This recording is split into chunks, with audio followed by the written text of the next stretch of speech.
Solve? देखिए बहुत ही दुख की बात है और इस दुख की घड़ी में हम सब तो परिवार वालों के साथ हमारी साथ होना है ही, लेकिन जिस परिवार का बेटा जवान बेटा चला जाता है उनके मतलब उनके पेरेंट्स हम सुबह ही में हम बात कर रहे थे कि मतलब बचपन में सुनते थे ये चीजें कि जिस घर जिस माँ बाप का जवान बेटा या बेटी चली जाती है तो उस पर उससे बड़ा कोई तकलीफ नहीं होती। और ये वाकई में अब जब मेरा खुद का बेटा है 5 साल का भी है तो मैं एक माँ होने के नाते मैं मतलब समझ सकती हूँ कि जिसका बेटा चला गया है तो उस परिवार पर क्या बीत रही होगी। बहुत ही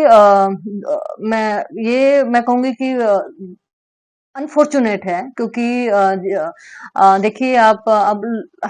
हर कोई अलग अलग तरह की बात करता है, लेकिन बिल्कुल ये एक मैं कहूंगी कि कुछ चीजें होती हैं जो हमारे हाथ में नहीं होती। अभी अब काश रह जाता है कि काश मतलब जो भी बास्केटबॉल का जो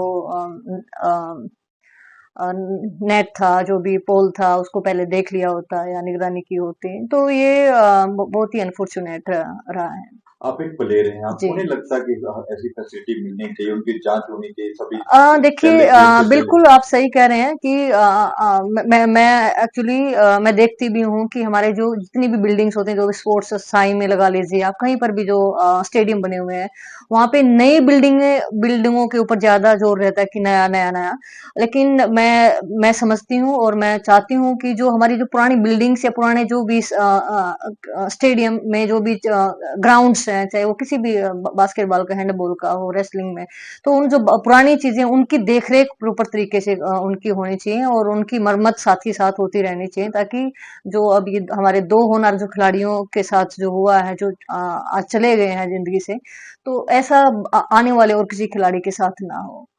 देखिए मैं एक किस्सा भी मैं शेयर करना चाहती हूँ कि ये कुछ चीजें होती हैं कि मतलब आपको पता नहीं कि मौत कहाँ पे आ जाए वो वाली चीज है। क्यों मुझे याद है कि 4-5 साल पहले हमने घर में एक रोक क्लाइंबिंग का रच्छा लगाया हुआ था एक पेड़ के ऊपर बांधा हुआ था और मेरे हस्बैंड उसको रोक क्लाइंबिंग कर रहे थे और हम मतलब करते रहते हैं रोक क्लाइंबिंग ना तो एक दिन मतलब ऐसे ही रोक क्लाइंबिंग क्लाइंबिंग वो कुछ 8-7 फीट के ऊपर होंगे और वो रस्सा टूट जाता है